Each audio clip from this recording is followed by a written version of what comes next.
Mahimo bang bawalan ang trabahante sa paggamit og cellphone sud sa gitrabahuan nga kompanya?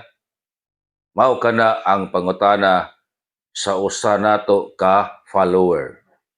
Ang tubag, yes, valid kana pag-exercise kana sa kompanya sa iyahang gitawag og management prerogative.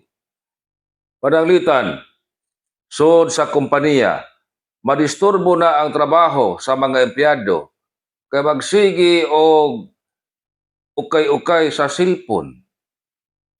Maka-minus sa gitawag og productivity sa mga empleyado.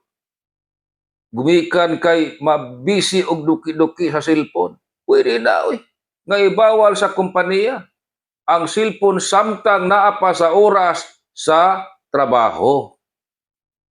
Pero kinahanglan why discrimination.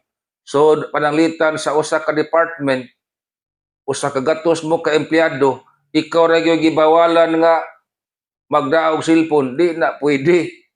Pero kung kamong tanan tungod kay ang tuyo sa management para sa kayuhas trabaho, pwede na, valid ka na.